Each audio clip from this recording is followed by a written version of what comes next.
우리가 이 잠언의 구조를 잘 살펴보면은 1장에서 9장까지는 지혜와 음료에 대한 이야기를 가지고 했어요.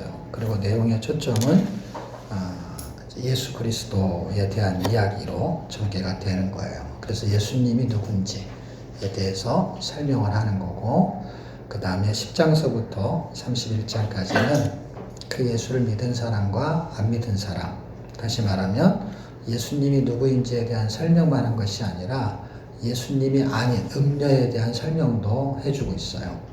그래서 이제 예수님을 믿지 않는 사람, 그러니까 그분의 초청에 받아들이지 않는 사람들에 대한 이야기가 10장서부터 전개되는 거예요. 저는 잠언을 그런 스토리로 보고 있는 것이죠. 물론 주석이나 어떤 책도 이렇게 구조를 잡은 건 없어요. 그러니까 제 것이 맞다라고 증명할 방법은 없어요. 그리고 이렇게 구조를 잡을 수가 없지요. 왜냐하면 초점은 그냥 장별로도 초점을 잡기가 힘들고, 이 한 장의 제목을 어떻게 정해요? 잡기가 되게 어려워요. 어떤 거는 한 장의 제목을 잡기가 쉬운 게 31장 중에 한두 장은 있을 수 있겠지요. 근데 지금 이게 무슨 얘기를 하는지 몰라요. 의인 나왔다, 악인 나왔다, 지혜론자 나왔다, 뭐 미련한 자 나왔다, 그리고 이 얘기했다, 저 얘기했다. 지금 뭘 말하는지 주제가 아주 불분명해요. 그러나 한 절 한 절에는 그 많은 내용의 의미를 담고 있지요. 뭐는 뭐하나, 뭐는 뭐하다 이렇게 하면서. 그런데 이 주제를 큰 틀을 그렇게 잡았을 때 1장에서 9장이 명확한 것 때문에 10장서부터 31장이 약간 불명확해도 큰 그림은 그릴 수가 있어요. 그래서 10장에서 31장까지 가는 동안에도 몇 개의 단락을 제가 나눠놨어요. 왜냐면 너무 길잖아. 길어서 이제 몇 장부터 몇 장까지는 어떤 이야기, 이런 왁구들이 있어요.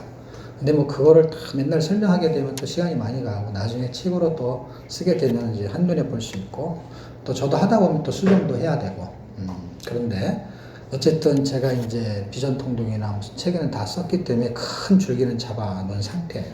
그리고 벌써 10년 전에 잡아놓은 이야기잖아요.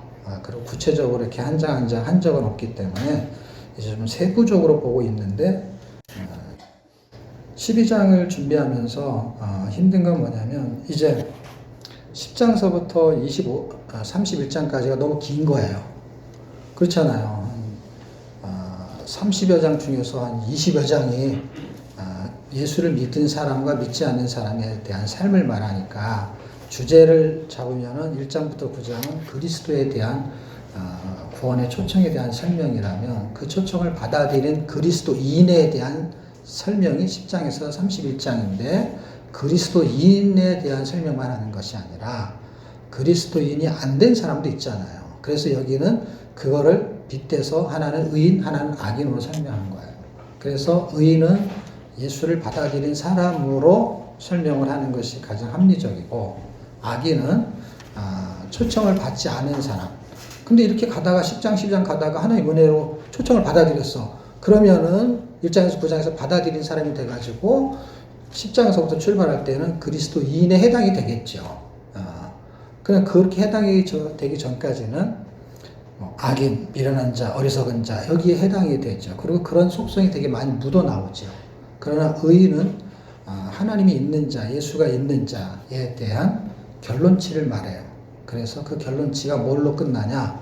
생명이라는 단어로 종결이 되게 되는 것입니다. 그래서 의인과 악인의 삶에 대한 이야기를 다루고 있다는 것이죠.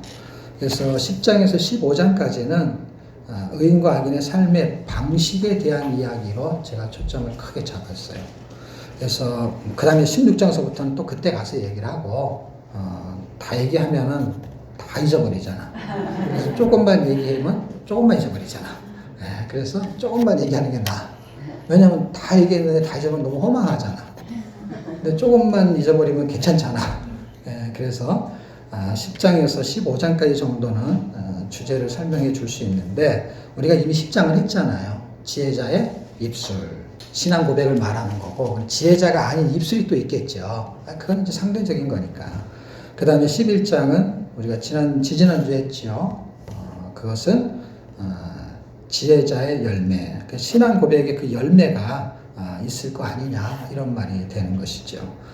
그리고 오늘은 그 지혜자의 입술에 의한 열매, 그들의 삶의 방식이라고 했잖아요. 큰 주제를. 그러니까 그 사람이 사는 길이 어디냐? 지혜자의 길. 오늘의 제목이 지혜자의 길이잖아요. 그 다음에 우리가 13장을 하게 되면 지혜자의 교훈, 그 다음에 14장을 하게 되면 지혜자의 샘, 그 다음에 15장은 지혜자의 귀, 길, 귀. 어떤 이야기를 듣냐 이거야. 지혜자는 생명의 경계를 들을 기가 있다 이렇게 말해요. 15장에서는요. 그리고 위로 나는 길은 생명의 길이고 아래로 나는 길은 사망의 길, 음부 이렇게 말해요. 그러니까 사망으로 가지 않고 생명으로 가려면 들을 기가 있어야 된다 하는 이야기를 한 거예요. 그리고 뭐 이런 얘기들은 뭐 중간중간에 얼마든지 있지 않습니까? 그렇죠, 있지요. 있는 것을 하나로 제목을 조합하는 게 쉽지 않아요. 그러니까 다르게 말해도 뭐 설명은 가능할 수 있죠. 근데 약간 일관성 있게 주제를 잡아갖고 전개를 시키다 보니까 오늘은 지혜자의 길이라는 거에다. 그 결론은 어디에 해당되냐? 28절에 보면 의로운 길에 공의의 길에 공의로 되어 있죠. 계정에는 생명이 있나니 그 길에는 사망이 없다. 그러니까 의인의 길은 생명의 길이다 이렇게 말하는 거예요. 이 길로 간 사람이 누구냐? 그게 예수님이다 라는 얘기예요. 그래서 28절까지 내용이 이게 작지가 않아요. 꽤 많아요. 그래서 많아가지고 정리하는 것도 쉽지가 않아요. 그 말이 그 말이고 이걸 또 끊어가지고 설명하기가. 근데 이제 잘 생각을 해봤죠. 그래서 앞에서 소론법으로 끌고 가는 군락이 있어요. 그게 뭐냐면 1절에서 4절까지예요. 여기까지 자세히 설명을 하고 나머지는 이것 때문에 파생이 돼요. 그러니까 이게 뭔가 장어를 편집하는 사람들이 잡다한 말을 막 쓰고 있는 것 같은데 앞에서 뭔가의 이야기를 끌고 가는 이야기를 던지고 그거에 종속되어 있는 느낌이 들게끔 글을 쓰고 있는 거예요. 물론 이렇게 해석하는 사람은 없어요. 그냥 제가 그렇게 생각을 하는 거예요. 그러면 이게 한 장을 이렇게 정리를 할 수가 있어. 이 한 장을 안 그러면 정리를 할 수가 없어요. 그냥 한 절 가지고도 뭐 하루 종일 설계해도 할 얘기가 있을 수 있는 그런 단어들이 많아요. 그런데 이제 우리가 한 장씩 하다 보니까 그 약점은 한 장 전체를 설명해야 되고 장점은 한 장을 그래도 이런 이야기구나 이렇게라도 알 수 있다는 것은 그게 뭐 100% 정확하지는 않아도 그래도 자문을 읽으면서 좀 답답한 건 좀 줄어들겠다 이런 생각을 해봅니다. 자, 1절에서 4절까지는요 존재에 대한 구분이다 라는 부제를 제가 만들었어요. 그리고 말하려고 하는 거에 끌고 가는 거는 훈계냐 징계냐 이거예요. 지혜로운 자는요 훈계를 잘 받아들인다는 거예요. 그러니까 지혜로운 자는 잘못을 안 한다 이 뜻이 아니에요. 지혜로운 자도 뭔가 잘못을 했기 때문에 훈계를 하는 거거든요. 훈계는 칭찬이 아니에요. 이거는 이렇게 하면 안 돼. 이렇게 하는 게 좋아. 그걸 권면으로 말하든 막 책망으로 말하든 그냥 다 거기에 포함이 돼요. 훈계라는 단어 안에는요 사실 징계라는 의미도 포함이 돼요. 영어로 말하든 한국어로 말하든 디스플린. 그게 번역을 할 때는요 훈계로 번역하기도 하고 징계로 번역을 해요. 그래서 징계는 굉장히 막 이렇게 막 얻어맞는 느낌이 들고 훈계는 잔소리 듣는 느낌이잖아요. 근데 그 단어가 똑같아요. 그러니까 어떤 잘못했을 때 파출소한테 잡혀가면은 훈방 조치 뭐 그런 게 있잖아요. 근데 조금 뭐 더 잘못하면 훈방으로 안 되지. 벌금 이런 거 내야 되고 더 뭐가 됐으면 어떻게 해요? 구속되고 막 이런 거죠. 그런 걸 전체로 뭐냐면은 훈계를 포함해가지고 다 뭔가에 대해서 바로 잡아주는 이야기예요. 그 난이도에 대한 문제는 거기다 갖다 뭘 붙일 수는 있지만 일단은 이 단어를 가지고 말하는 것은 두 가지로 한국말로 번역된 게 하나는 훈계고 하나는 징계예요. 그래서 이 똑같은 이야기를 히브리서에 가면은 징계라고 표현해요. 우리가 하늘에 아버지가 있는데 우리가 사생제가 아니다 그러면 하나님께서 뭘 잘못하면 우리를 징계한다 이렇게 표현되어 있죠. 그 징계가 이 훈계 단어하고 똑같은 거예요. 그러니까 훈계를 하는 그 단어가 똑같다는 건 뭐냐면 자식들이 잘못할 때 종류가 있을 거 아니야. 그거 안에 포함이 됐겠다는 생각을 해. 크게 잘못하는 사람도 있고 적게 잘못하는 사람도 있을 수 있잖아요. 그래서 아마 단어를 같이 쓰지 않았나 이렇게 생각을 해봅니다. 자, 어쨌든 여기서 구분을 줘줍니다. 존재의 구분. 다시 말하면 존재의 구분이라는 건 뭐냐면 의인과 악인에 대한 존재의 구분을 여기서 해주는 거야. 자꾸 설명하는 거야. 그러니까 여기서는 설명을 안 해요. 제가 의미부여하는 거죠. 어떻게 해요? 의인은 예수를 믿는 자 이렇게 제가 설명을 하는 것이죠. 그러니까 존재의 구분을 하는 거야. 근데 여기서는 여기서대로 존재의 구분을 하는 거야. 제가 생각하기 그렇다는 거야. 그래서 훈계를 좋아하는 자는 이 누구냐면 의인이라는 거예요. 의인.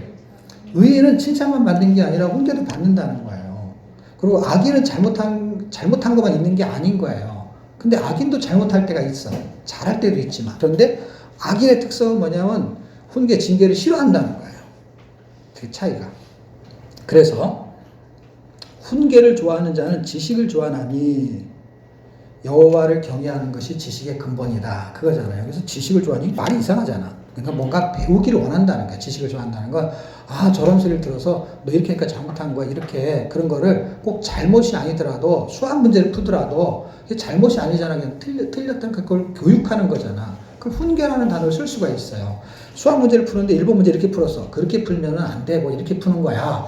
라는 거나 그렇게 살면 안 되고 이렇게 사는 거야. 똑같은 거잖아요. 그렇잖아요. 근데 이거를 수학 문제를 가르쳐 주는 걸 때 기분 나빠할 필요가 없잖아. 내가 이렇게 틀렸잖아. 틀려서 바로 잡아준 거잖아요. 근데 그걸 듣기를 좋아하는 사람은 지식을 얻는다는 거예요. 그럼 인생의 문제에 있어서 그렇잖아요. 신앙생활도 그렇고 인생의 문제도 그렇고 엄마가 야 이렇게 하는 게 더 좋아. 그런 거는 꼭 책망, 훈계 이런 거를 떠나서 수학 문제로 계산해도 틀리지 않잖아요. 수학 문제 틀린 거는 답을 못 맞췄잖아. 근데 그렇게 하니까 틀렸지. 이건 이렇게 푸는 거야. 그러면은 그건 좋은 거잖아. 그런데 공부하기 싫은 사람은 그게 좋을까요? 안 좋다니까. 그거 신기하잖아요. 우리가 논리적으로 생각하면은 당연히 나한테 모르는 거 알겠으니까 좋아야 되잖아. 그런데 공부하기 싫은 사람은 귀찮은 거야, 그것도. 공부를 원해야 그게 좋은 거지. 그러니까 공부하기 싫은 사람 그 가르쳐 주는 거 학원 가라고 해도 안 가잖아. 그러니까 훈계를 싫어한다는 거는 공부로 보완해도 그걸 싫어하는 사람은 지식이 없어지는 거잖아요. 그럼 인생에도 지식이 있잖아. 인생에 대한, 내 법대로 살게. 그런 사람은 그냥 그렇게 살다 죽는 거야. 그런 사람에 해당되는 건 뭐냐면 징계를 싫어한다 하는데 내가 이제 여기서 막 힌트를 얻고 고민을 막 하냐 한 게 1절이에요. 1절로 이걸 다 풀 수 있겠다. 왜? 아니, 너무 심하잖아, 말이. 훈계를 좋아하는 자는 지식을 좋아하나. 이거는 그냥 제가 설명해도 다 납득이 되잖아요. 근데 징계를 싫어하는 자는 짐승과 같으니라. 너무 이게 말이 심하잖아. 징계를 싫어하는 거는 그렇게 하면 안 돼. 뭐 이렇게 말을 쓰는 단어를 쓰는 거에 너무 심한 말인 것 같은 거예요. 그래서 사실 짐승이라는 말은 이거를 그냥 보통 사람들이 해석을 하면 본질적인 것대로 사는 것, 본성대로 사는 걸 짐승이다. 이렇게 표현하기도 합니다. 그런데 짐승만 본성대로 사나? 우리들도 본성대로 살지. 배고프면 배고프고 이게 본성이잖아. 더우면 덥고 막 화나고 화나고 그게 성질, 본성이 그 성질이잖아요. 성질의 속성이에요. 본성이라는 게. 그러니까 욕구가 있잖아. 먹어야 되는 욕구, 버려야 되는 욕구, 잘하고 싶은 욕구. 이게 다 본성적인 거거든요. 이생의 자랑, 뭐 세상에서 잘 되고 싶은 거, 잘하고 싶은 거, 그런 욕구가 사실은 본성적인 거거든요. 그런데 훈계를 좋아하는 사람은 그 본성적인 것이 세상에 짝하고 하나님을 멀어지고 해서 그리스도인은 그거를 그렇게 살더라도 누가 그거를 말해주잖아요. 그럼 그걸 듣는다는 거야. 딱 예수 믿으면 그날부터 딱 그냥 바른 생활이 되는 게 아니라 그게 잘 안 된단 말이야. 학교 딱 들어가면 다 1등이 아니잖아. 학교 가서 공부하는데 똑같은 강의 듣는데 꼴등이 있잖아, 이상하게. 아니, 다른 학교 가서 다른 선생한테 배운 게 아니라 똑같은 선생한테 배워도 이상하게 문제를 못 푼 사람이 있잖아. 그런데 그걸 가르쳐주면 배우려고 하는 사람은 지식이 생긴다는 거야. 1등을 한다는 게 아니라 그 사람은 그걸 배워가는 거야. 이 문제 하나 배워가는 거. 인생을 사는 동안에 예수 믿었다고 해갖고 다 바른 생활 하는 게 아니라 다 성질이 있고 성격이 있기 때문에 시간이 걸리기도 하지만 그런데 그것을 누가 성숙한 사람이 그건 이렇게 하는 거고 이렇게 하는 게 좋은 거예요. 말하면 듣는 사람은 1등이 되는 게 아니라 금방 막 진짜 책무할 하나 없이 1등으로 막 신앙생활 하는 게 아니라 좋아진다는 거죠. 그 1년 지나고 2년 지나고 10년 지나면 많이 좋아지는 거야. 근데 10년이 지났는데 1년짜리보다 못하고 그러면 이상하잖아. 예? 공부 안 하는 아이들은 고등학생이 돼도 중학생 문제 못 풀 수 있잖아요. 그건 똑같은 거잖아, 원리가. 공부 똑같은 것처럼 신앙생활도 똑같은 거고 다 똑같은 거예요. 왜? 그거에 대해서 관심이 없으면 성장을 안 하는 거니까. 그리고 잔소리 듣기 싫어하는 사람은 못 가르쳐줘 또. 왜? 들으려고 안 하는데 그걸 어떻게 가르쳐 주냐고. 할 수 없이 그냥 냅두는 거지. 뭐. 그냥 이렇게 설교만 하는 거지. 이렇게 설교만 하는 거야, 들으라고. 자, 여기서 짐승 같으니라라는 건 본선적인 것을 말하는데 저는 다르게 시각을 본 거예요. 그건 뭐냐면 의인. 이 훈계를 좋아하는 자는, 그러니까 훈계를 좋아한다는 의미는 어떤 거냐? 그냥 배우려고 하는 자는 이렇게. 그게 영적인 거든 육적인 거든 뭔가 부족한데 그걸 설명해 주면 그렇지 들어보려고 하는 그거는 하나님의 자녀라는 의미로 제가 구분을 짓고 짐승은 악인이구나 라는 걸 들었어요. 근데 제가 요새 요한계시록을 많이 준비하잖아요. 21장은 거의 다 끝냈는데 21장을 하면서도 앞에 있는 부분들을 다 읽어요. 그러니까 시간이 많이 걸리는 거예요. 왜냐면 22장 할 때는 또 다 해야 되는 거예요. 그러니까 한 장밖에 안 났지만 22장을 다 하는 개념이에요. 왜냐하면 이게 끝을 낼 때 서론, 본론, 결론하고 연결이 돼야 되기 때문에 그 장에서는 제대로 설명했어도 이게 연결이 안, 그 자를 하나 잘못 쓰면요 말이 엉켜버려. 요한계시록은 이게 앞뒤가 안 맞는 거야. 그때 이렇게 말했다 뒤로 가면 저렇게 말했다. 이게 아주 내가 써놓고 나니까 이상하더라고. 그래가지고 한 달 내내 수정 작업해가지고 약간 일체 감을 가졌어요. 이렇게 일체를 시켜놨죠. 그런데 여기서 짐승이라는 단어가 나오는데 의인화된 거거든요. 본성적으로 사는 거. 그 사는 짐승과 같다는 거는 구분할 때 짐승과 같은 속성이 더 많이 나온다 이렇게 이해를 할 수 있잖아요. 짐승은 아니지만.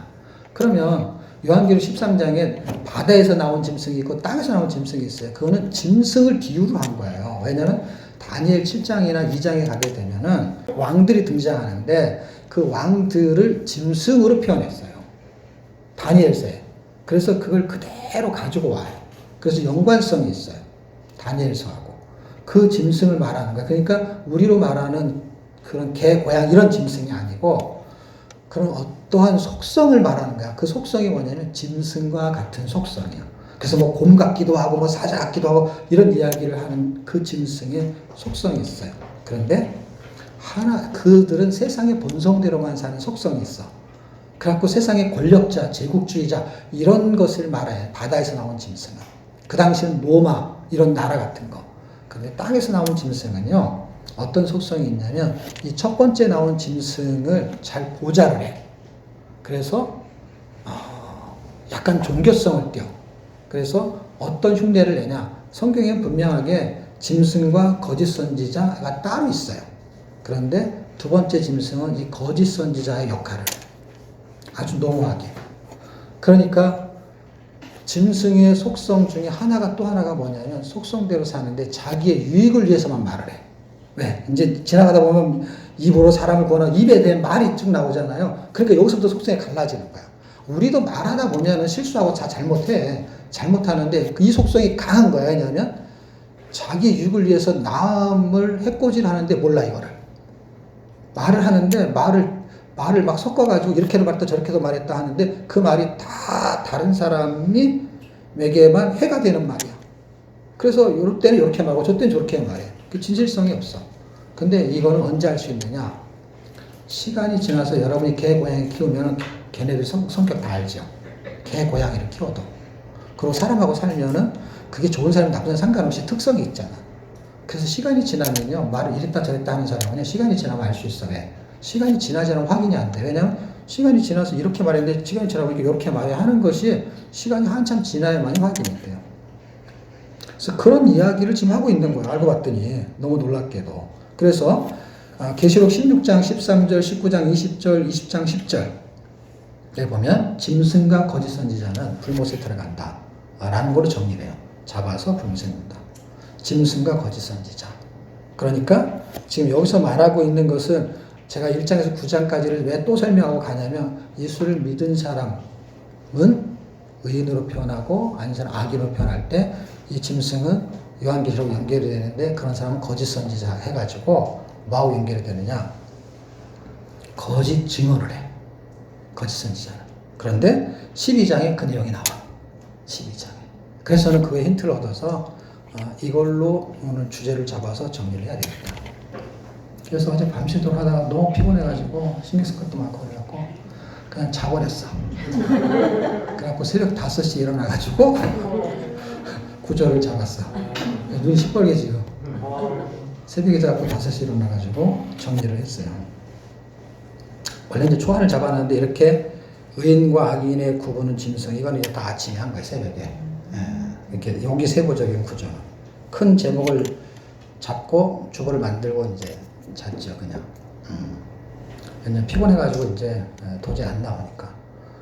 그리고 뭐 예를 들어서 책을 읽고 막 준비하려면 시간이 많이 걸리니까 일단은 이거를 일반적으로 인문학적으로 다시 말하면 제가 말하는 거는 그리스도에 대한 기준으로 풀어내는데 이렇게 풀어낸 사람은 없기 때문에 이거를 어떻게 풀어내느냐, 이 문장을 그대로 설명하는 거에 대한 거는 내가 강의를 들어요. 그러니까 이걸 어떻게 이걸 풀이하느냐 할 때 그런 사람은 짐승은 본성대로 이렇게 풀이를 해. 나는 본성대로 하는 거는 우리도 있다 이거지. 그런데 그 짐승이 나는 요한계시록 연결이 되는 거야. 그리고 그들은 거짓 선자하고 연결이 돼. 근데 여기는 거짓 증거를 하기 시작한다는 것이죠. 그 2절, 1절은 그렇게 이제 큰 그림을 그리는 거예요. 구분을 해주는 거야. 의인과 악인의 구분. 짐승의 속성은 이제 거짓 선자하고 연결해. 두 번째 짐승은 이제 거짓 선지자, 거짓을 증언한다라는 거예요. 이게 말이 이렇게 하는 거야. 다 입에 대한 얘기예요, 이제. 종류가 있어. 이렇게 보니까 그렇게 억지로 만들고 싶어도 만들어지지 않으면 그 다음 구절이 연결이 안 되면요. 말이 안 되는데 그 다음 구절도 연결이 되니까 제가 제목을 그렇게 잡는 것이죠. 2절에 보면 선인은 의인이잖아요.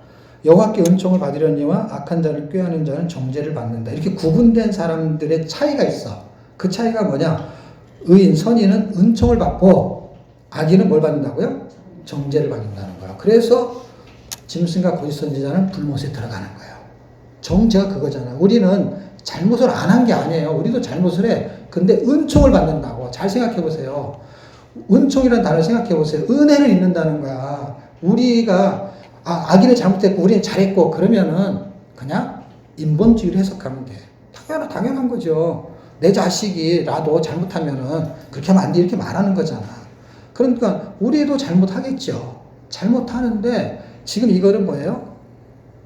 정죄라는 거는 정죄는 죄 삭은 사망 말하는 거. 그리고 단어가 사망이 나와요. 끝절로 봐요. 의로운 길은 생명이 있지만 사망은 없느니라. 그러니까 사망을 얘기하는 거. 이건 사망을 말하는 거예요. 정죄는. 근데 은총은 뭐냐? 사망해야 되는데 은혜를 줬다 이거야. 네. 그게 얼마나 은혜가 돼. 이게 복음이라니까. 그러니까 이게 인본적으로 해석하게 되면은 그냥 착하게 살아야 돼. 안 그러면 악을 꾀하는 자, 그런 자는 정죄를 받아.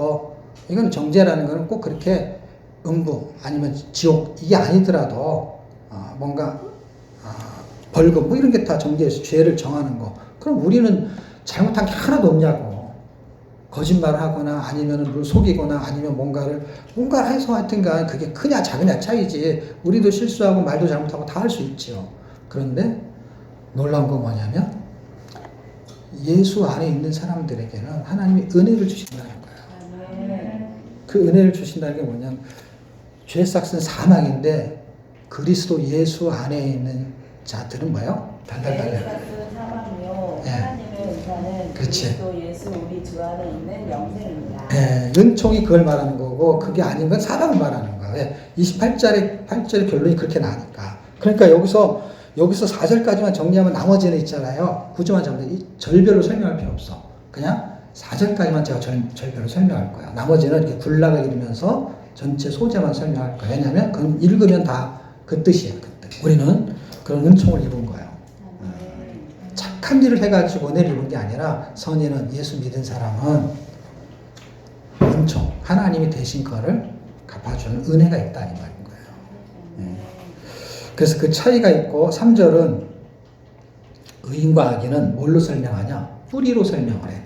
그래서 사람이 악으로 굳게 서지 못하나니 의인의 뿌리는 움직이지 아니하니라 할 때 악한 자는 정죄를 받느니라 하고 대조되는 거예요. 다시 말하면 의인의 뿌리는 움직이지 않는다라고 했을 때 사람이 악으로 굳게 서, 그러니까 악한 사람은 이 말인 거야. 말을 갖다 주어를 만들면 악인은 굳게 서지 못하지만 의인은 굳게 선다는 거야. 왜? 뿌리를 내렸기 때문에. 그래서 의인과 악인의 차이, 아니 의인과 악인은 뭘로 설명하냐? 뿌리로 설명하고 있어요. 여기는 예를 들 게 참 많기는 해요. 의인의 뿌리는 견고하고 악인의 뿌리는 돌출된다로 이해해도 돼요. 우리 여기 가까운 청룡산에 가면 있잖아요. 돌이 많은 산이에요. 그래가지고 나무가 있던 것이 여름에 막 태풍 같은 거 불잖아요. 그럼 이런 나무들이 이렇게 큰 나무들이 그냥 이렇게 누워져 있어. 그게 뽑힌 거예요. 근데 조그마한 나무들은 그냥 있어. 이 나무는 뽑혔어. 거기 여러분도 그 산에 가서 보시게 되면요. 이 나무가 이렇게 있는데 뿌리가 밖에 다 보여. 이렇게 보여. 이렇게 밑으로 들어가서 이렇게 대만 보여야 되잖아. 근데 옆으로 이렇게 퍼진 게 보이면 그게 뿌리잖아요. 그러니까 이 뿌리가 위로 올라온 거지. 그래갖고 이렇게 퍼져 있어. 그게 밀면 그냥 넘어지는 거죠. 밑에는 잔뿌리고 옆에 뿌리가 두꺼워. 이게 밑에 이게 가지가 아니잖아요. 이렇게 땅에 이렇게 묻혀 있는 게 이렇게 두꺼워. 뿌리가 이렇게 밖으로 나온 거예요. 뿌리를 밑으로 내리지 않고 옆으로 갔단 말이에요. 땅 위에 돌출돼 있어요. 그러니까 바람이 부니까 샥 넘어가는 것이죠. 뿌리로 설명한다면 반드시 넘어진다는 거예요. 그거는요. 그런데 견고한 의인의 뿌리는 악인들까지 의인의 후손들까지 복을 받는다라는 의미를 부여하고 있는 거예요.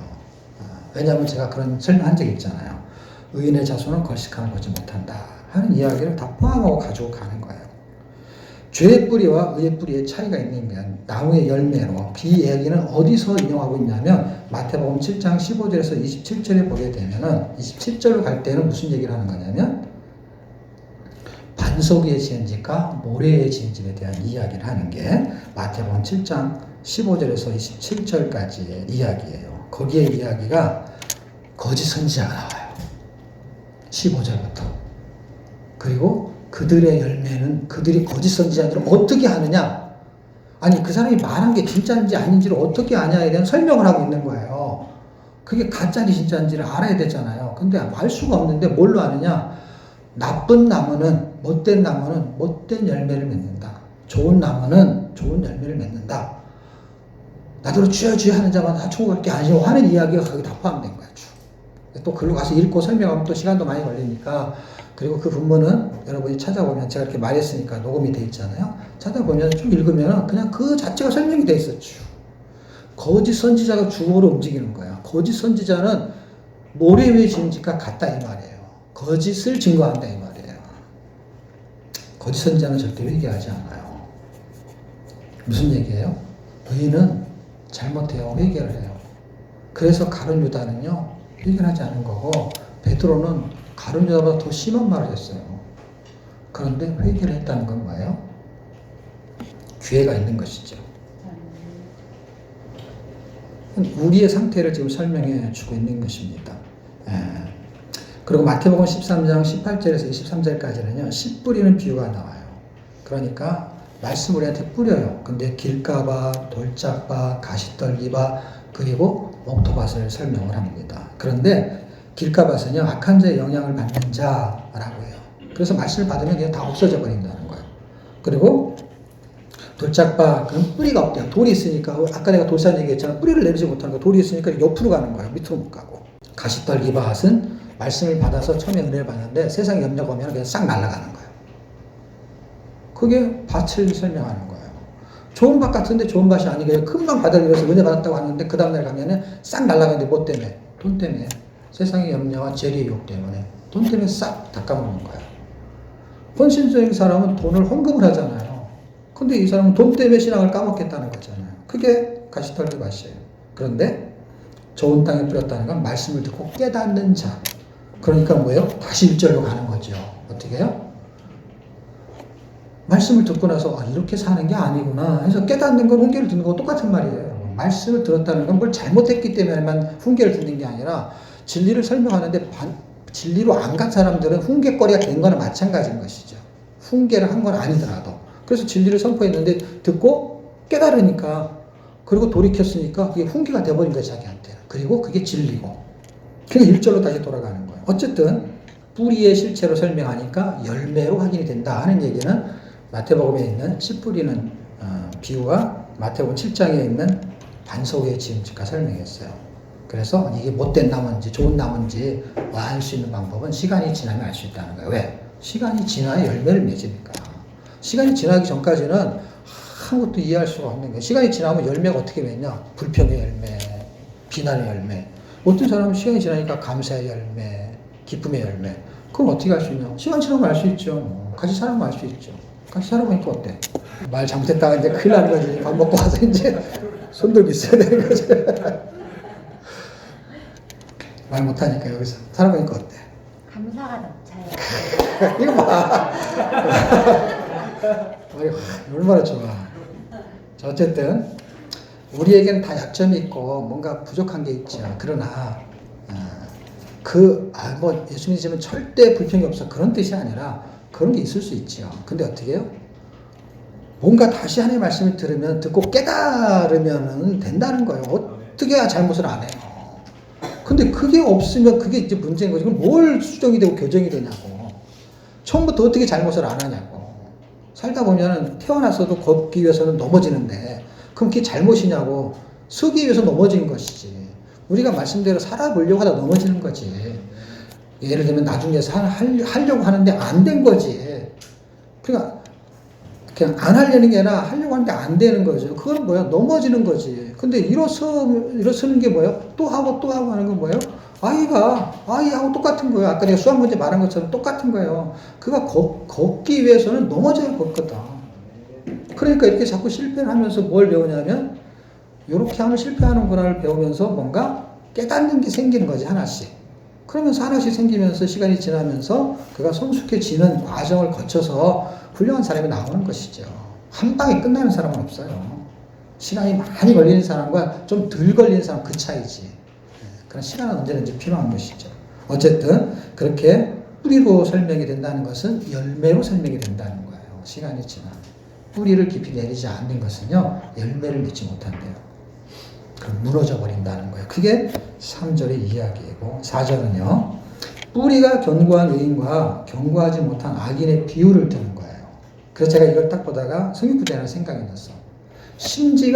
주께서 심지가 견고한 자를 평강의 평강으로 지키시리니 이는 그가 주를 신뢰합니다. 라는 거예요. 그게 이사야서 26장 3절의 말씀이에요. 이렇게 심지가 견고한 자, 뿌리를 내린 사람은 주를 의뢰한다는 거. 어떨 때? 힘들 때, 지칠 때. 그리고 이 이야기를 어디서 더 자세하게 해주냐? 주를 의뢰하는 이야기를 어디서 하냐면요. 고린도 후서 1장에서요. 우리가 사형 선고를 당한 것 같이 너무너무 힘들어가지고 딱 주님밖에 의뢰할 게 없다. 너무 힘들어가지고.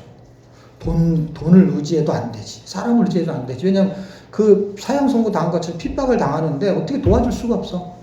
그래가지고 딱 주님만 의지했다는 거야. 주님만 신뢰했다, 의뢰했다는 거예요. 그때 하늘의 위로가 왔다 이거예요. 다른 사람 불평하고 하지 않아요.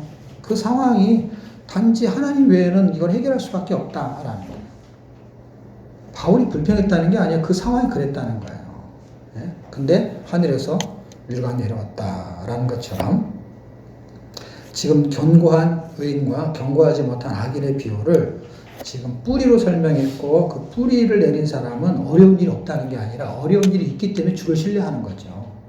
어려운 일이 없으면 그냥 살면 되는 거지 뭘 신뢰해요. 이런 상황이 와도 하나님을 신뢰한다는 것이죠. 코로나 때 아무 잘못도 안 했는데 코로나에 걸렸어. 그럼 뭐 하나님이 하실 일이 있겠죠. 더 건강하게 하실지. 아니 내가 원망하려면 할 게 얼마나 많아요. 우리 교인들 그 당시 11명 걸릴 때 왜 나만 병원에 가냐고. 내가 우리 교회 목사니까 나는 좀 보호해 주셔야지. 이렇게 말해야 돼. 어떻게 말해야 돼? 우리 교회 지금 저희 처음 나온 사람 그 사람 병원에 보내고 그 순서대로 이렇게 해야지. 그게 말이 되냐? 근데 그렇게 할 수 없지. 할 수 없는 게 그런 생각 해본 적은 없지만 그렇게 불평할 일이 아니잖아요. 그게. 예? 억울한 일도 아니잖아. 그게 뭐 억울해. 어떤 사람 죽은 사람도 있는데 제가요 여러분은요 안 걸린 게 억울했는지 모르지만 나는 걸려가지고 그러면 더 억울해야 되잖아. 근데 생각해보세요. 숨쉬기 힘들어갖고 코에다가 콧줄 끼고 있는데 뛰고 나왔잖아요. 여러분이 감사해요? 난 더 감사하지. 예를 들면 억울한 걸로 치면 내가 더 억울해야 되고 그럼 억울한 쪽으로 가면 더 많이 뭔가를 손해를 봤으니까. 근데 그걸 바꾸면 어떻게 돼요? 내가 더 감사한 거지. 그럼 여러분이 더 감사하고 싶어서 그럼 병원에 가보실래요? 그건 또 아니잖아. 그러니까 그걸 누가 하냐고, 누가 만들어낸 거냐고. 근데 더 감사로 갈 거냐, 아니면 더 불평으로 갈 거냐, 이 차이인 거지. 근데 나는 불평을 해본 적은 없어요. 왜냐면 그것 때문에 나는 열매를 많이 얘기했지. 그것 때문에 소통방 생겼지, 기도방 생겼지, 그 얘기만 했지, 내가. 그리고 죽었다 살아나는 것 같으면서 내가 얼마나 많이 쉬었는데, 요한계시록 2장 남겨놓고 내가 6개월을 쉬었는데. 사람들이 다 아프니까 나한테 뭐라고 하는 사람이 아무도 없어요. 나를 자꾸 봐주더라고. 예, 그렇게 힘들었으니까. 그러니까 뭐 힘든 게 뭐가 있어요. 그 심지가 견고한 사람은 주를 바라보는데 여기서 내가 이 4절이 제일 힘들었어요. 왜냐하면 3절을 처음에 끊었다가요. 4절서부터 5절로 연결시키려니까 이름이 낄 자리가 없어. 5절은 안 맞아. 아니 4절은. 그래갖고 이놈의 4절은 왜 이거는 연결이 왜 안 되지? 1절부터 3절까지는 아주 기분 좋게 정리가 되더라고. 쫙 이게. 근데 4절은요, 5절하고도 연결이 안 되고, 어디하고도 연결이 안 되면서 그냥 중간에 딱 낑겨 있는 것 같은 거예요. 그래서 이것 때문에 시간이 엄청 많이 걸렸어. 그래서 이 5절 이거는 내용은 어렵지 않아요. 내용을 설명하는 건 어렵지 않아요. 왜냐면 내용은 이거를 가지고 설명하면 되니까. 징계는 징계, 훈계 설명하듯이, 뭐 뿌리는 뿌리 설명하듯이, 여기서 어진 어인은 그 잡에 멸류관 설명하면 되거든요.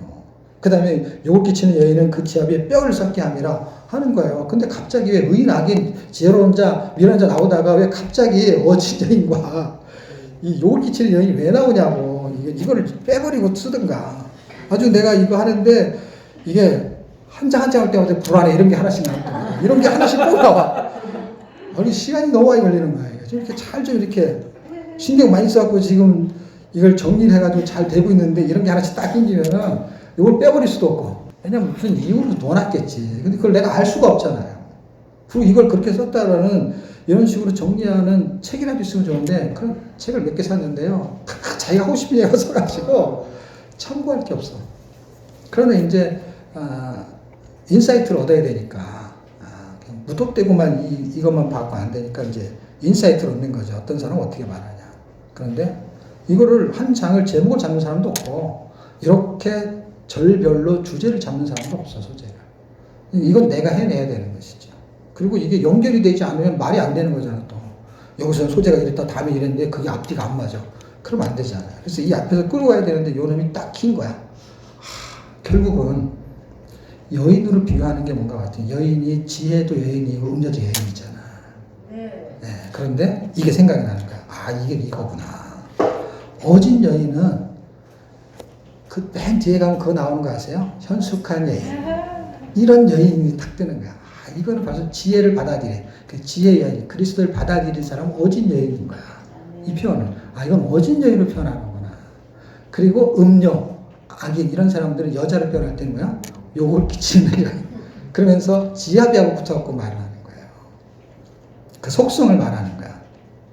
어진 여인은 품성이 좋다라는 의미를 갖고 있고요. 유능한 여인. 그러니까 현숙한 여인하고 똑같은 거야. 의미를 부여하면. 다를 게 없어요. 그런데 지압이 남자하고 부부 관계에서 이렇게 표현한 거야. 그러니까 그게 우리가 그리스도하고 신분, 부부 관계잖아요. 그 관계에서 우리가 예수님한테 덕을 끼치는 것이죠. 그리고 여러분 이 멸류관 단어 잘 보십시오. 빌립보서 4장에 보면은 나의 사모하고 사랑하는 자요, 나의 모여 나의 멸류관 이렇게 써 있어. 바울이 한번 볼까요? 빌립보서 4장 시작. 그러므로 나의 사랑하고 사모하는 형제들, 나의 기쁨이요 멸류관인 사랑하는 자들아, 이와 같이 주 안에 서라. 뿌리가 견고해서 그 뿌리를 주 안에다 내린 거예요. 말씀에 내리고. 그런 사람들은 바울의 멸류관이라고 하잖아요. 그러니까 이런 여인은 예수님의 멸류관과 같은 것이죠. 지아비의 멸류관이니까. 왜? 우리가 그리스도의 신부니까. 그렇지 못한 사람들은 그게 욕을 끼치는데 지아비로 뼈를 썩게 한다라는 것으로 설명해요. 무슨 얘기예요? 불성실한 사람은 늘 근심거리, 뼈를 썩게 한다는 건 뭐냐면 근심거리라는 거예요. 근심거리. 근심거리만 준다는 거예요. 자, 이제부터는 이제 큰 그림만 그리면서 넘어갈게요. 자, 5절서부터 이제 28절까지의 내용 중에서 제가 총 6개로 구분하는데 그 첫 번째 구분이 지금까지 말한 게 첫 번째 단락이 되는 거예요. 세 단락으로 나누는데 크게 두 번째 단락은요. 이제 5절에서 14절까지 의인과 악인에 대한 게 나오는 거예요. 거기는 의인과 악인. 그 다음에 세 번째 단락 지혜로운 자와 미련한 자. 15절에서 27절.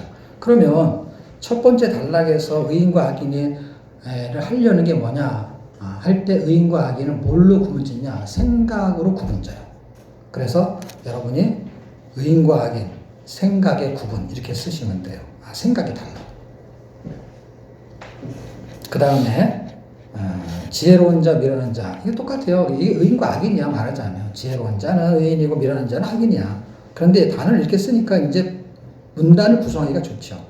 15절에서 27절까지, 28절은 결론이니까 27절까지는 행위의 구분. 마음의 생각이 다르고요. 행동이 달라. 두 종류가. 무슨 말인지 아시겠죠? 그런데 그 큰 단락에서 한 3개씩 소재들을 만들었어요. 왜냐하면 그래야만이 이해가 쉬워. 한 절 한 절 설명 안 하고 그냥 이렇게 다 굴락을 이렇게. 자, 큰 그림을 그렸죠? 1, 2, 3으로 단락을 나눴죠? 첫 번째 단락은 절절히 설명을 한 거고, 존재의 구분, 제목을 주면 존재의 구분이 되는 거죠. 그 다음에는 구분된 그 사람들에게 생각으로 구분할 수 있다는 거야. 생각이 틀린 것으로 확인이 된다, 이 말이야. 확인이. 존재로 확인이 되고, 그 다음에 생각으로 확인이 돼. 그래서 5절은 의인의 생각은 이렇게 말해. 그 다음에 악인의 도모가 뭐예요? 생각이에요, 여러분. 회의하고 뭐 짜가지고 계획 세우고 하는 거 이렇게 생각을 막 하는 것이죠. 그래서 여기는 생각의 차이. 5절서부터 7절까지는요, 생각의 차이야. 생각이 달라. 그래서 어떤 생각을 하느냐? 악인의 생각은요, 피를 흘려 사망의 생각이야. 그러나 의인의 생각은 뭐예요? 6절. 뭐예요? 구원이야. 그러니까 생명이에요. 생각의 차이가 결과는 뭐로 나냐면은 생명과 사망으로 크게 갈라진다는 것입니다. 그리고 재밌게도 7절은 집으로 끝나잖아요. 집. 그런데 우리가 아까 예화를 들었을 때 모래의 지은 집과 반석의 지은 집을 얘기했잖아요. 의인의 집은 설이라 반석이 졌으니까 뿌리가 견고하니까 땅으로 말하면 집으로 말하면 그래서 집으로 말해도 반석의 지은 집이고 뿌리를 말하면 옥토 같은 밭이고 그건 예화야 그냥. 그러니까 이걸 설명만 다양하게 한 것뿐이야 결국에는. 결국은 그럼 뭐냐? 의인이 가는 길은 생명의 길이라는 거야 결론은. 오늘 말하고 싶은 거는. 근데 그렇게 사는 사람의 과정이 생각이 이렇고 그 다음에 행동이 이렇고 하는 걸 통해서 우리가 나도 그랬었는데 라고 생각을 하게 만드는 찌르는 말이 된다는 것이죠. 그래서 다양한 종류가 나와서 하나라도 안 걸리는 게 없이 걸리게 만드는 거예요. 그래서 내 마음을 찌르는 거죠. 내가 의인인데 이렇게 살았구나. 내가 반석에 지은 집인데 꼭 모래에 지은 집처럼 늘 생각이 무너졌다 다시 일어났다 그랬구나 하는 거를 깨닫게 만드는 찌르는 말이 된다는 것이죠. 자, 그 다음에 8절에서 10절까지는요 생각의 과정이라는 게 있잖아요. 생각의 과정. 그 생각의 과정은요 결국 칭찬과 멸시를 받게 됩니다. 과정 중에. 그래서 사람은 그 지혜대로 칭찬을 받고 마음이 필요한 자는 멸시를 받고 그 사람이 그 지혜대로 하니까 지혜가 붙었잖아요. 그럼 당연히 의인, 마음이 필요한 자, 악인. 의인은 칭찬을 받고 악인은 멸시를 받는다라는 거. 뭐야? 생각해낸 것들을 할 때마다 그렇게. 그래서 의인은 생명 중심적인 사고를 해요. 10절에도 보면 그 육축의 생명을 돌아보나 악인은 궁일이 잔이다. 악인이 궁일하게 하는 것 자체가 잔일이에요. 잔인하다는 거예요. 그러니까 개와 고양이도 의인의 집에 거하는 게 좋은 것이죠. 그 생명을 돌보니까. 그 어떤 집에 거하면 개를 밖에서 차로 끌고 다니기도 하고 그렇잖아요. 그게 뭐를 해서 그렇게 했다고 변명을 하는데 그 궁일이 잔인하잖아요. 이 짐승하고도 연결이 되는 것이죠. 짐승, 그 본성. 생각의 과정이 그렇게 나오고, 그 다음에 그 열매가 있을 거 아니에요? 그 열매가 11절부터 14절까지죠. 그래서 열매가 뭐예요? 14절에 그 입의 열매는 이렇게 말하는 것이죠. 열매는. 풍요로운 삶과 허물의 삶으로 결과가 나타나요. 14절의 결론은 뭐예요? 그 사람의 입의 열매로 인하여 생각한 것 입의 열매로 인하여 복록이 족하며 그 손에 행하는 대로 자기가 받느니라 라면서 어떻게 해요? 풍요롭다는 거예요. 그런데 13절에 악인의 입술은 허물로 인하여 그물에 걸려도 그러면서 어떻게 해요? 허물의 삶과 풍요의 삶으로 구분이 되는 거예요. 의인의 삶이 이렇게 왜 이렇게 되느냐? 하나님이 은총을 주셔서 그렇다는 거예요. 우리가 잘해서가 아니라 앞에서 은총을 주셨어. 그래서 자꾸 하나님이 그런 길로 인도하셔요. 가난하고 힘들고 어려운데 그 사람이 그래도 그렇게 살만해. 집도 구할 수 있고 자식들 잘 되게 하고 그냥 근근히 사는 것 같은데 그 사람한테 하나님 은혜를 자꾸 주시는 것 같아요.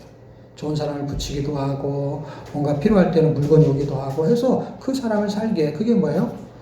그 사람이 다른 사람보다 훨씬 잘나서가 아니라 그 사람이 그렇게 살려고 하니까 은총을 주는 거야. 하나의 은혜를 주는 거야. 사람을 붙이든지 자녀를 잘 되게 하든지 뭐 어떻게 해가지고 뭔가 그 사람을 복되게 자꾸 인도해 가는 것이죠. 그게 생각의 열매죠. 자, 그 다음에 이제 지혜로운 자, 미련한 자는 행위의 구분이잖아요. 아까 제가 두 번째 달라고 얘기할 때 안 한 게 있는데 그게 뭐냐면 두 여인의 비유로 면류관이 되는 자와 근심이 되는 자의 생각을 구분하는 거거든요. 그러면 그걸 그대로 갖고 5절을 그대로 갖고 오는 거예요. 5절을 그대로 갖고 와가지고 두 여인의 비유로 면류관이 되는 자와 근심이 되는 자의 행위의 구분이에요. 이번에는 5절을 두 번째 단락, 세 번째 단락에 다 같이 갖고 와야 돼요. 그렇게 해서 여기도 구분해요. 미련한 자와 지혜로운 자를 그럼 구분해요. 어떻게 구분하느냐 할 때 15절 미련한 자는 자기 행위를 바른 줄로 여기나 지혜로운 자는 권고를 듣느니라. 그러니까 미련한 자는 자기가 해놓고요.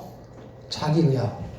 책망을 듣기 싫어하니까, 공개를 듣기 싫어하니까 뭐 피드백을 하면 귀찮은 잘못된 거예요. 미련한 자는 자기 행위가 바른 거야. 그냥 바른 거. 그런데 똑같이 지혜로운 자는 똑같이 이 행위를 한다는 거야. 생각한 거를 행동으로 나타낸다 이 말이야. 근데 그 했는데 여기서 뭐예요? 지혜로운 자는 누군가 피드백을 하면은요 그걸 듣는다 이 말이에요. 듣는다. 그런데 미련한 자는요 안 듣는다는 거예요. 내가 바르게 했는데 네가 왜 자꾸 고치려고 하느냐 이거예요. 근데 지혜로운 자는요 그 말을 듣는다는 거예요. 교만과 겸손하고도 연결이 되는데 어쨌든 구분을 어떻게 하느냐? 미련한 자는 자기 의를 자꾸 세우고 지혜로운 자는 맞는 것 같은 대로 자꾸 틀리다고 말하면 어떻게 해요? 그럼 뭐 틀린 데가 있는지도 모르겠지 하면서 그냥 겸손한 자세를 취한다는 거예요. 그러니까 또 1절로 돌아가. 어떻게 해요? 훈계를 듣는다는 거예요. 지혜로운 자. 그런데 그렇지 않는 자는 자기 업적만 자꾸 말한다는 거야. 내가 엄청 열심히 했습니다. 내가 충성을 다했습니다. 이거 누가 모르냐고. 근데 미련한 놈이 충성을 하면 위험하대요. 미련한 사람이 없어서 묻지는 않는 거라. 나쁜 놈이 열심히 살면 얼마나 위험한지 모르죠. 강도가 힘이 세면 위험해요. 강도가 건강하면 안 좋다고. 그놈은 좋을지 몰라도. 미련한 자가 열심히 일을 해놓고요. 자기 일을 세우니까 열심히 한 게 자기 일이니까 열심히 해봐야 모래 위에 지은 집이잖아. 근데 열심히 했는데 그 위에만 보는 거야. 모래를 안 보고. 그게 자기 이예요. 이게 무너지게 생겼는데 계속 쌓고 있는 거야. 계속. 남의 말을 듣지를 않아요. 그게 아까 말한 그 집에 대한 걸 계속 끌고 가는 거예요. 훈계. 어디다 뿌리를 내렸냐. 어떤 집을 지었느냐. 미련한 자는요. 배울 것이 없는 사람이에요. 지혜로운 사람은요. 많이 배운 사람이라도 배움을 향해서 자기를 개방하는 겸손한 사람이에요. 1절로 돌아가는 거예요. 1절로. 그러니까 어떻게 해요? 1절이 지금 끌고 가고 있는 거고 거기에 뿌리가 있고 그 다음에 그게 어진 여인이냐 이걸 끼치는 거냐. 어진 여인은요. 그래서 면류관이 되지만 그렇지 않은 사람은요. 근심이야. 그냥 그때 왜 근심이야. 아이고 저놈의 자식. 애를 키우는데 근심되는 자식이 있을 수 있잖아요. 근데 어떤 자식은 돈을 많이 벌어서가 아니라 마음이 편한 자식이 있잖아요. 근데 얘는 돈을 많이 버는데도 근심이야. 근심. 일을 열심히 하고 세상에서 열심히 사는데도 엄마가 보면 근심거리야. 근심거리. 그러면 신앙인은 안 그럽니까? 똑같지? 봉사라 그러면 얼마나 열심히 하는지 몰라, 그냥. 충성 봉사해. 무서워, 그런 사람은. 그런 사람 중에 신천지도 있잖아, 옛날에. 무슨 목적으로 하냐 이거지. 신천지의 목적은 추석은 그것 때문에 열심히 한 거잖아. 그러면 열심히 왜 했냐고. 교회에서 충성봉사를 열심히 왜 했냐고. 왜 했냐고. 여기 저기 나와가지고 찬양인도 왜 했냐고. 열심히 일찍 와가지고 남보다 일찍 와야 되잖아, 연습하고. 그거 왜 했냐고. 누구든지 뭔가 열심히 하는 게 나쁜 건 아니잖아. 근데 그게 자기 의를 세우는 거는 내가 잘나서 하는 거는 봉사가 아니잖아, 그거는. 섬김이 아니잖아. 그거는 확실히 구분이 되는 거죠. 말씀이 증명하고 있잖아요, 지금. 미련한 자는 배울 게 없는 거야. 자기가 잘났다는 거야. 열심히 했다는 거야. 열심히 하는 게 위험하다니까. 미련한 사람은. 미련한 짓을 하니까. 몰라, 미련해가지고. 그리고 당장 분노를 일으켜, 16절. 미련한 자는 당장 분노를 일으킨다는 거야. 확인도 안 하고. 남의 말 들어보지도 않고. 슬기로운 자는 어떻게 해요? 나 잘못한 것도 없는데 막 목사님 뭐라고 해. 그럼 그냥 참어. 그럼 나중에 목사님이 사과해야 될 일이지, 그렇죠? 그런데 그 사람은 사과를 받는 거야. 참았기 때문에. 누군가 잘못하고 실수할 수도 있지만은 여기서 계속해서 설명을 해주고 있잖아요. 자, 17절부터는요, 19절까지요, 말의 행위의 차이가 있어. 그러니까 아까 말한 15절서부터 16절까지는 구분을 하는 거야, 구분. 생각에 구분을 한다고 했었잖아요. 어떤 말을 하느냐. 이거는 이 행위에 구분을 하는 거야. 그런데 여기는 행위의 차이가 나오는 거야, 차이가. 그게 17절서부터 19절까지인데요. 어떤 이 행위의 차이가 어떤 사람은 속여. 그런데 어떤 사람은요, 거기서 기쁨을 느껴. 말과 행위의 차이가 19절까지가 아니라요, 22절까지예요. 22절까지 끊으셔요. 22절까지에서 결론이 어떻게 나는 거냐 할 때, 거짓 입술은, 아까 제가 거짓 선자 얘기했잖아요. 거짓을 말한다는 거예요. 거짓을 말하고 여호와의 미움을 받고요, 진실히 행하는 자는 어떻게 해요? 기뻐하심을 받는다는 거예요. 그 행위의 차이가 어떤 사람은 미움을 받고 기쁨을 받고, 또 하나는 어떤 사람은 어떻게 해요? 속인다는 거예요. 예, 아들 꾀하는 자의 마음에는 깨울, 속임이 있고, 화평을 원하는 자에게는 희락이 있는 거야. 그러니까 그 말의 행위의 차이가 뭘로 나타나냐 할 때, 어떤 사람은 속이고 미움을 받고, 그리고 어떤 사람은 희락을 느끼면서 하나님의 기쁨이 되는 거예요. 예, 면류관이니까, 그가 면류관. 그래서요, 거짓 선지자는요, 어떤 걸 하냐, 거짓 증언을 하는 사건이 있는데요. 그 열왕기상 2장에 보게 되면, 아합이라는 사람이요, 왕궁 옆에 뭐가 있었냐면 좋은 포도밭이 하나 있었어요. 그게 나봇의 포도밭이에요. 그게 너무 갖고 싶었어. 그래서 내가 돈을 많이 줄 테니까 2배로 줄 테니까 팔아라. 그러니까 나봇이요, 안 팔아요. 그러니까 왕이 돈으로도 못 사고 힘으로도 못 뺏는 거예요. 남의 거를 뺏을 수가 없잖아요. 다 법이 있는데. 그래가지고 알아누웠어. 그 땅을 갖고 싶어가지고 왕이. 얼마나 쪼잔한 왕이에요. 그러니까 알아누우니까요, 이세벨이 그때 부인이었잖아. 그러니까 봐요. 어진 여인과 욕을 끼치는 여인이, 이 여인이 욕을 끼친 거야. 누구예요? 아합에. 아합을 위해서 한다고 하면서 아합의 이름으로 뭘 썼는지 편지를 써서 나봇이 살고 있는 그 주민의 거기는 장로라고 써있지만 우리로 말하게 하면은 이 동네 어른들 있잖아요. 그 사람들한테 편지를 써서 보냈어. 이렇게 거짓 증거를 해라. 나봇이 하나님과 왕을 욕했다고. 그래가지고 그렇게 편지를 보내갖고 그 나봇을 동네 가운데 앉혀놓고 그 사람들이 증인이 되었고 거짓 증인을 한 거예요. 어떻게? 나봇이 하나님과 왕을 욕되게 했다고. 그래갖고 돌에 맞아 죽었어요. 그게 열왕기상에 나오는 거예요. 그게 이세벨이야. 그 여인이 어진 여인이에요? 아니면 욕을 끼치는 거지. 왜냐면 그게 성경에 기록이 됐잖아. 그래가지고 어떻게 해요? 그렇게 죽은 사람의 재산은 나라의 귀속이 된대요. 그래서 왕이 가져버렸어요. 그래서 포도원을 뺏었어요. 뭘 해가지고요?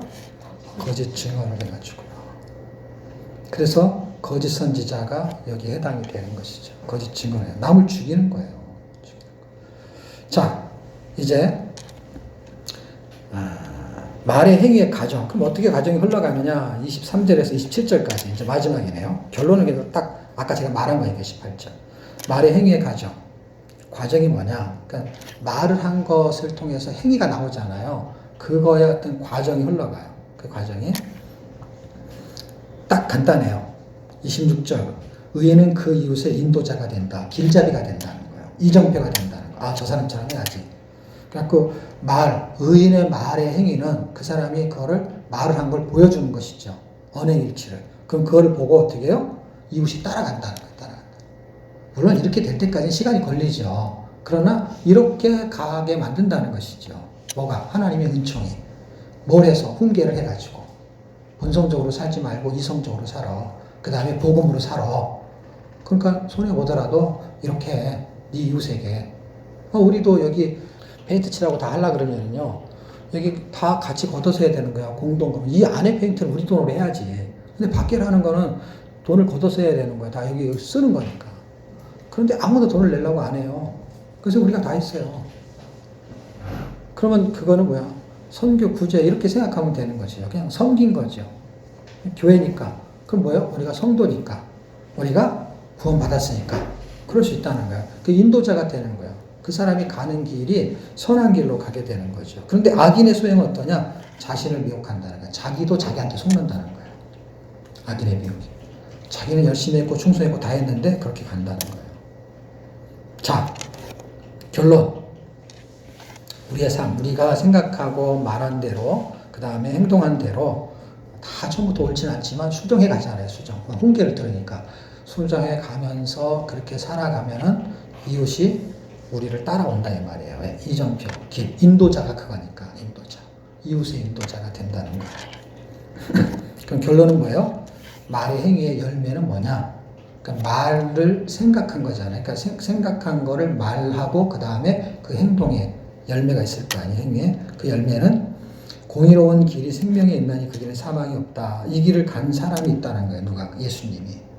그래서 십자가에서 죽으셨는데 그 죽은 것으로 끝난 게 아니라 그러니까 죽을 것 같은 어려움이 있는 거죠. 근데 그게 새로운 생명을 구원하는 길을 갔다 이 말이에요. 그 새로운 생명을 구원하는 길. 그 길을 지금 12장에서 우리에게 설명을 한 것이고 그 키가 되는 게 5절이었던 것이고 그것을 이끌고 가는 내용이 1절에서 4절이고 1절에서 3절까지의 내용이 이것을 끌고 가는 것이죠. 생각의 차이, 그 다음에 행동의 차이. 그런데 결국은 우리는 인도자가 돼서 생명의 길로 끌고 가는 그런 존재가 지혜자가 가는 길이라는 것이죠. 그래서 우리가 방향을 잘 잡아야 돼요. 방향을 잡았다고 해가지고 완전하다는 게 아니에요. 방향을 잡았지만 넘어질 수 있잖아요. 그러나 방향이 틀린 대로 빨리 가면 그게 더 문제야. 방향은 잘못 잡았는데 안 넘어져 이놈이. 여러분 방향을 잘못 잡은 놈이 넘어져야 돼요. 방향을 잘 잡은 놈이 넘어져야 돼요. 잘못 잡은 놈이 넘어져갖고 정신을 차려야지. 근데 신기하게도요. 자기가 생각한 거는 행위가 바른 줄 안다는 거예요. 미라는 거는. 그렇기 때문에 브레이크 없이 달려가요. 방향을 잘못 잡았는데 남의 말도 안 들으니까 넘어지도 않지 남의 말도 안 들으지. 그러니까 얼마나 잘 달리겠어요. 그런데 옳은 길로 가는 사람은 이 길이 맞는 길인지 어떤 길인지 이렇게 생각하다가 또 실수하고 넘어지고 나중에 충원 잘 안 되고 넘어져요. 그래서 좀 더디 가는 것 같지만 어떻게 넘어질 때 훈계를 들으면 듣고 다시 일어나는 거죠. 의인은 7번 넘어질지라도 그 다음에 일어난다잖아요. 안 넘어지는 게 의인이 아니라 넘어지지만은 의인의 속성은 뭐냐? 일어나는 속성이 있다는 거예요. 악인은 어떠냐? 안 일어난대요.